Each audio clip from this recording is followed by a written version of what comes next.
Hello, hello, and welcome to the American Resolution Podcast. I'm Heather Gardner, and I'm going to be honest with y'all.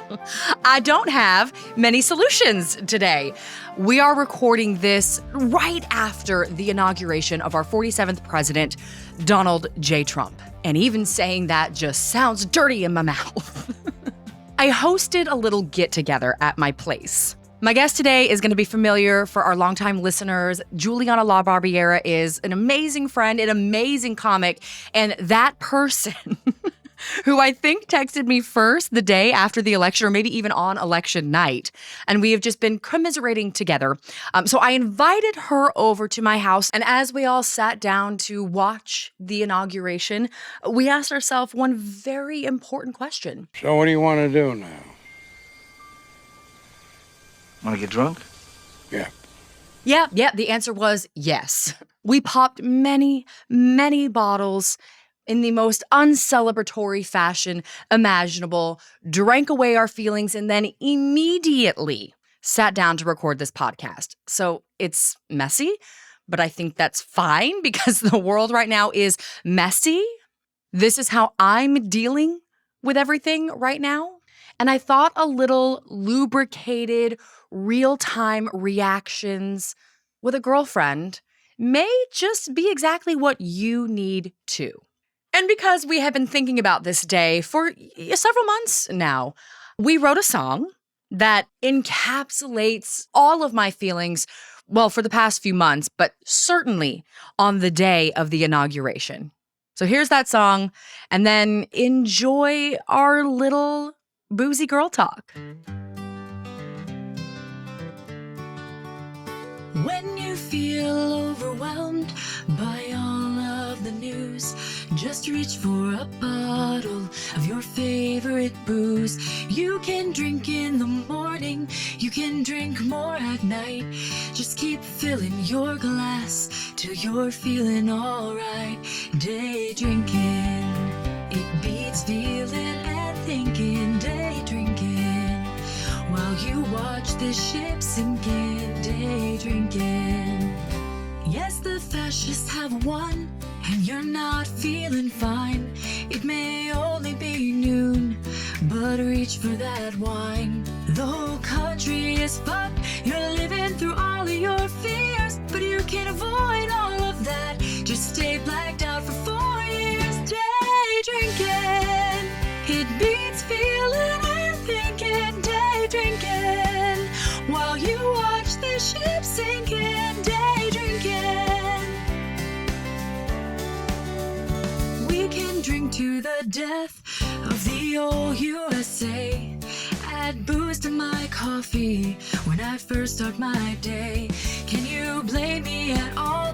We're ruled by Elon and Zuck. That's why the best part of waking up is vodka in my cup.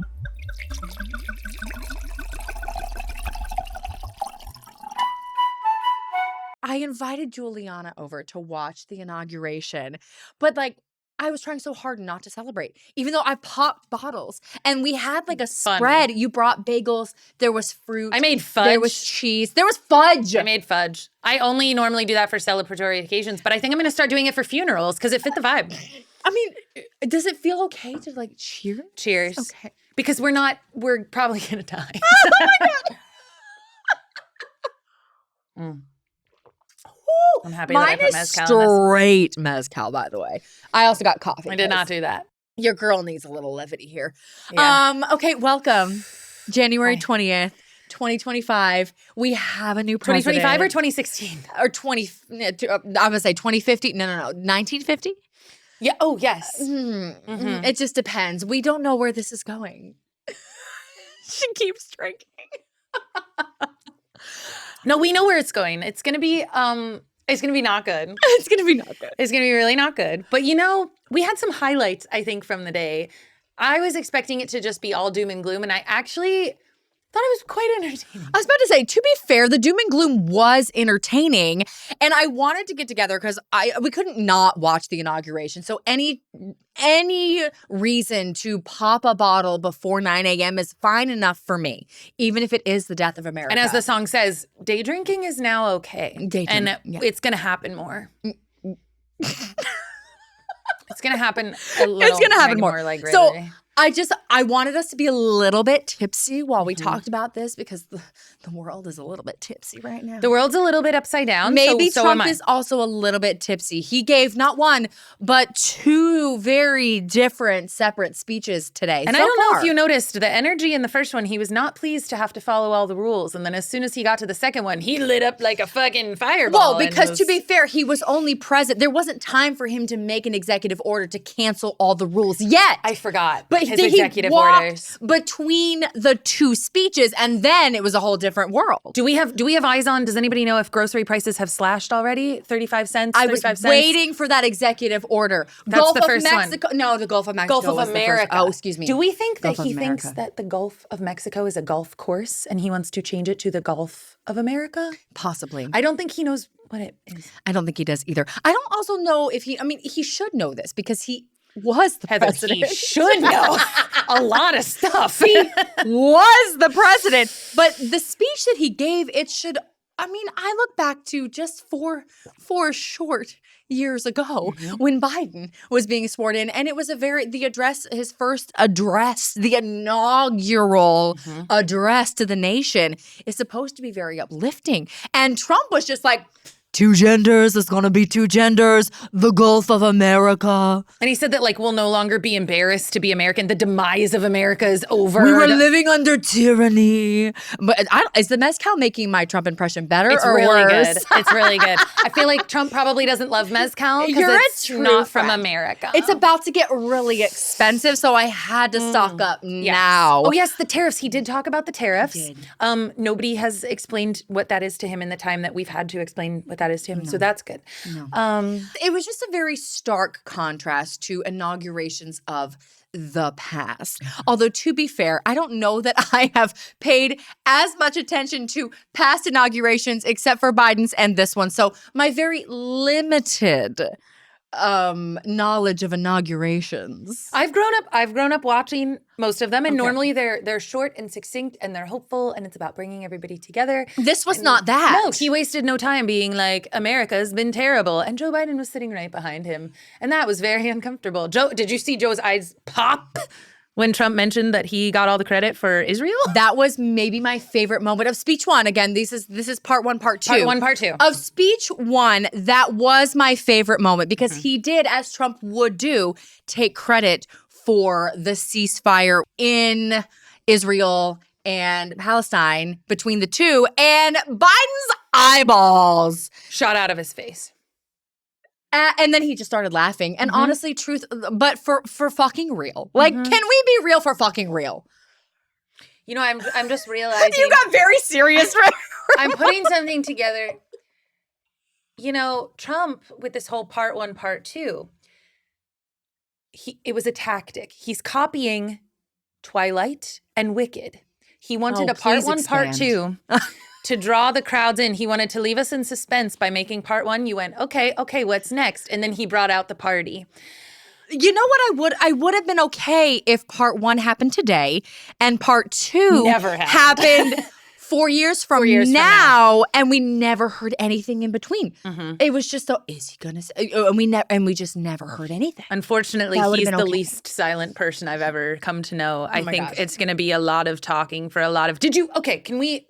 Please. Let's jump to part two because I just part two was quite fascinating. I don't know. Quite different. I feel like a lot of people tuned out for part two because that was just this after. It wasn't a rally. It was just like a talk to apparently people who are younger and more attractive than the first group of people. He did said that say to that. them. He did.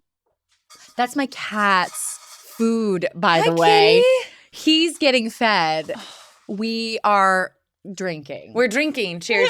Cheers. Did you know Trump couldn't see Greg Abbott because Trump stared at the eclipse too long from his last presidency? Permanent damage. I think he's blind. Also, did you see Melania's eyes at all during?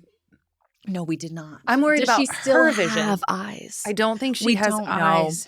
If you're just listening to this and did not see it, she was wearing a comically large hat indoors. Like whenever I have a baseball cap that slightly covers my head too much, it gets annoying. Yeah. You could not see past the bridge of her Girl nose. wore this for hours. I mean, honestly, props to the dedication. I know that they say that fashion is pain and beauty is pain. But That was just pain. I was about to say, she's taking it to the nth degree here. She made it painful for herself and for everybody watching, and that is quite a doozy. Quite a feat. We were suffering with her. I mean, Trump also attacked other people too. He's standing literally next to Mike Johnson, he was the former and now the newly elected Speaker of the House, and literally just kicking the guy, like, that is standing next to him, being like, and you lost that vote.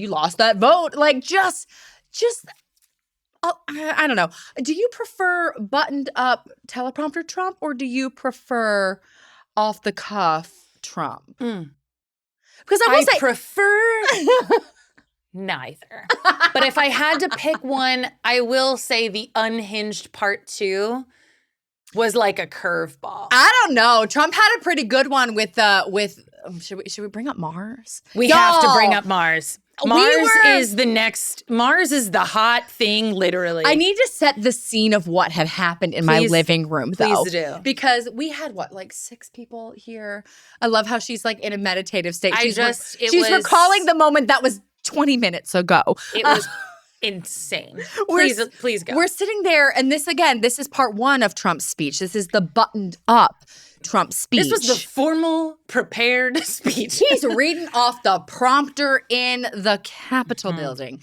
And he's like, he mentions Greenland. He mentions the Panama Canal. And if you're paying attention, you know that he has wanted to take these places, take these countries. Even though it was too cold for him to have his inauguration outside, he wants to take Canada. Well, somehow he wants Canada in all of its snow and glory. He's setting all this up. He's like, we are going to conquer new territory. And literally, I could hear the butts pucker in my living room. Like, we're going to war.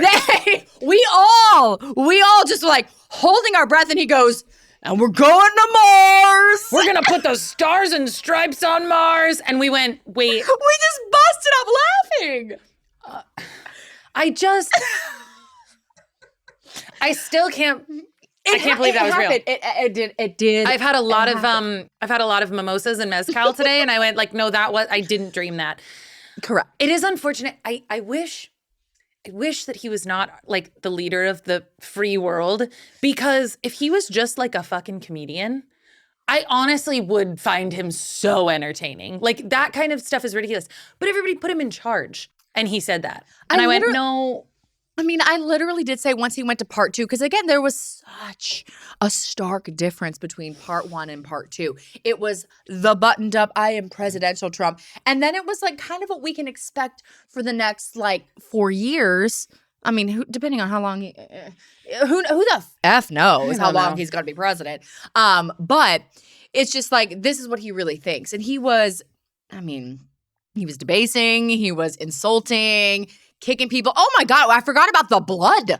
He just went on a whole diatribe about blood. She was crying because he was covered in blood. I'm like, her husband was shot. Like, let's talk about exactly what happened. You have to remind me, producer, what his name was. Steve Scalise. If you are unaware, this happened several years ago, but Steve Scalise was at a baseball game in D.C. and was shot. And it was terrifying, and it was an act of domestic terrorism. Horrible. It was the whole thing. And he almost died. That was several years ago. Obviously, he survived. Yeah. He was at the inauguration standing just 2 feet from part 2. President Trump. Right, this was part 2. He was there for part 2.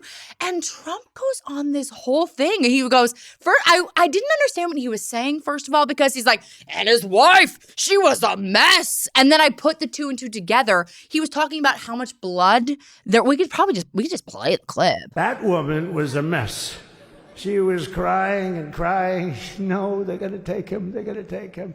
I told Steve when he finally woke up, it was a while too. The doctor told me it was the most blood they've ever transfused in any patient. They've never done anything like it. She won't stop crying. I'm like, oh my God. It's because, you know what? It's because he knows if he was bleeding out, Melania wouldn't be crying. He's not used to that. She would be there with her little hat just going like, okay. It was a shocking Finally. thing. It was a shocking thing. It was odd. It was odd. The whole thing was odd. And then, like, I was waiting the whole time. We have to go back to part 1 for a second and talk about how late everyone was. And I'm not just talking about you being to the speech at my house. Yes, I was a little late. The parking gate person. Question. The security people, they take their jobs very seriously. This is a real question and a tangent. How come every time you try to use a parking garage or gate, the person in front of you has never used one before? Ever. Have you, just one car in front of you, it's half an hour I of don't your know what life. it is like in middle America, but this is Los Angeles. There is a parking attendant on every fucking And we are on fire all the time. all the time. But and they're yes. going to take their job so seriously. So you were right on time, honestly. But I'm okay. I missed the initial. We saw the breaking news that he'd been sworn in, and I was like, you know what? I'm okay that I missed that. You didn't miss much. What you missed was, first of all, we have to back up even further, and that this was indoors. The ceremony was indoors, which was the first time that it was indoors in 40 years. President Ronald Reagan in the 80s was sworn in inside the Capitol because of frigid temperatures. There is conspiracies that he did not give away as many tickets as a certain someone who was also in that room, Obama, who had a record 1.8 million people there. Barack, I miss you. And Trump, same. And Trump Sorry, did not allergies. have. they come up at the just best happen. times. Yes, they do. I've switched to coffee, by the way. There's still plenty of Smart girl. but yeah, I just had to get my teacups in. Cute. They're super cute. But but this was the first time that it had been indoors since Reagan, the 40 years. So it was a little weird in general to see it indoors. It was also much smaller. You're expecting 1 million people to be there, and it was only 600, which, by the way, if we're talking about Trump and not keeping his promises, there were many, many, many people who traveled and spent thousands of dollars to be at the inauguration. They won't get refunded? They will not get refunded. There was no notice. It just is a thing that happened. Anyway, so they were late. They had to push everything. Usually we have like the performers. We have the national anthem. We have First. America. That should be the first thing you do. That's typically what we do before the game starts. Carrie Underwood, gotta say, fascism looks so good on her. She looked good. She looked good, but I also was like, you kind of look like a robot and they've taken your brain. She's and a goodbye. Stepford wife. I mean, that is kind of what we signed up for with JD Vance, I'm not gonna lie. But all of that was pushed aside. Like, we were watching the MSNBC live feed of this, and they were like, they are crossing out all of the ceremonies because Dude Man was late. Dude Man was late. And another thing that I thought was extremely telling and striking and also just like, what the fuck? So because they didn't have the inauguration outside, they had, for all those displaced people, refugees, if you would call them that, the inauguration refugees, they put them in a big arena so they could do a watch party. And as the ceremony, as the inauguration continues, they announce the former presidents and first ladies and dignitaries and blah, blah, blah who come inside. And these people were booing the Clintons. Obama got, I don't know if this is like a point of pride for him or not, but he got the biggest boos. He got the biggest boos, which is it's just like, really? And Carrie Underwood said she took this job to bring everybody together. This is a time of unity. She took this job because she was paid. True. But her quote was, this is a time to unite the country. And I don't know about you, but I feel like we're not a problem. I don't know. That's just like I mean, you want to talk about things that were just abnormal. Obviously, like inside was abnormal. The fact that it was late and moving. Carrie Underwood sang, and then the national anthem closed out the ceremony. That was abnormal. Another, we would be remiss not to mention how abnormal it was to have sitting front row behind the president. Not one, not two, not three. Not two, not three, not four, not five. Not 6, not 7. But many, many billionaires. Billionaires. If you just zoom in on Elon Musk's, just happenings throughout. Mm-hmm. Yeah. He was jumping up and down. He was rolling his neck. I think he was on X at one point. During the prayers. But say the three of them, we're talking about the big three. It's Zuck, Elon, and Jeff. See, I'm in LA. I know the big three as Groundlings, UCB, Second No. City. We're in different territory. We in a different era. We in Trump era, the big three. Yeah, comedy's Is dead. gonna be correct. Depending Comedy's on comedy censored. could be illegal here soon. We're women. We are not allowed to do comedy anymore. This could be our very last broadcast. No, but the big three were there. The big three now, Elon, Jeff, and Zuck. They disappeared for a moment. They did. But it was in between part 1 and part 2. I bet they were doing something. They were doing a little something. Elon just looked like he was on something the entire time. And then for part 2, he looked like he was on something. Wait a minute, even I more. don't even think Elon made it to part 2. He was outside. I don't think he was but he was waving to people and he was doing his jumping up and down and typical. But he's now headed to Mars because apparently that's our major, that's the thing we have to get to right now. So I guess it's like, this is the beginning Of the end. of the end. You're so definitive.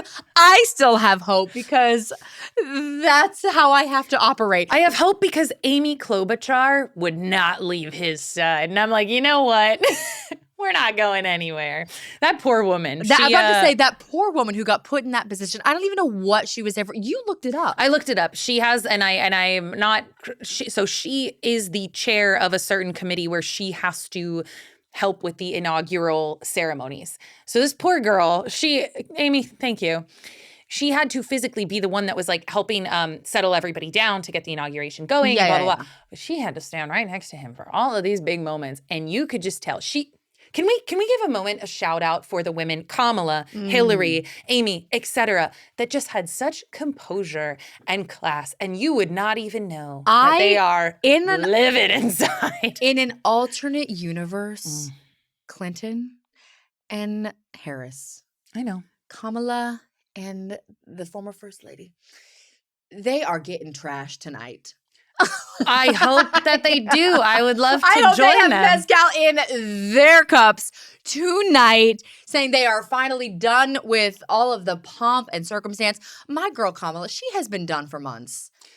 I mean, since the sparkle in her eye has left, and for good fucking reason. Yeah. But I hope, but she still had to be the vice president. She'll have to be the vice having president. to deal with the California wildfires. You know what? Today she ain't an elected official tonight. Her she and is Doug, done. go wild tonight, please. Please, for the love of God, go wild tonight.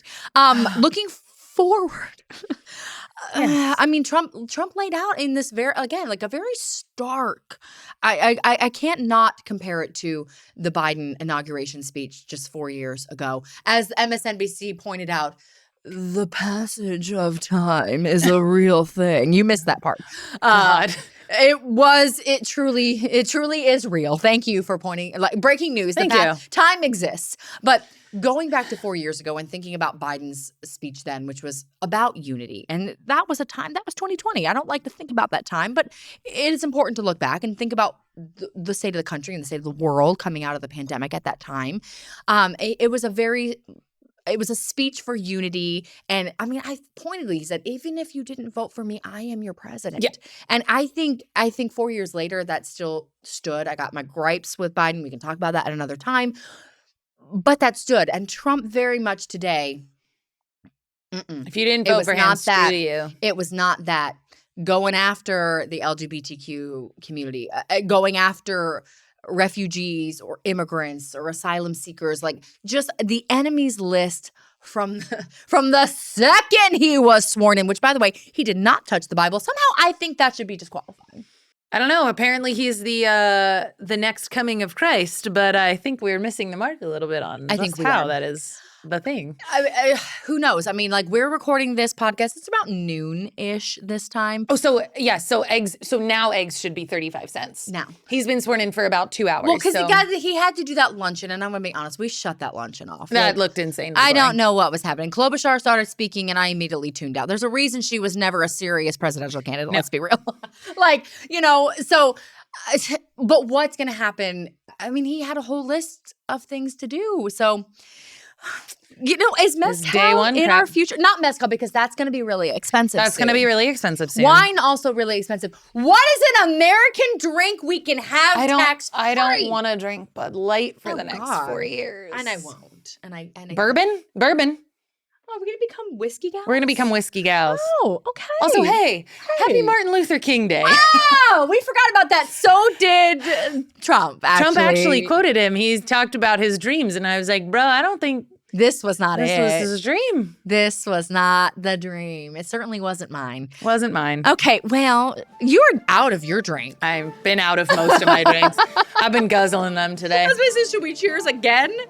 You got nothing. Here, you take the mezcal. Done. A little tea. We'll have our own little tea party. Cute. Oh, Cheers. So totes cute. Okay. Okay, Cheers. bye, guys. Bye. Bye. Here's the part where I tell you where to find me and all the socials. Oh, this is delicious. It's just straight. It's really hitting really hitting the spot. All right, I need to do the day drinking song again. Go out. So, how did you celebrate? Not the right word. How did you watch the inauguration? Let me know. Write it in a review on the platform wherever you get this podcast, and I'll read a few next week. Very curious to see what you did. If anything, I would understand that too.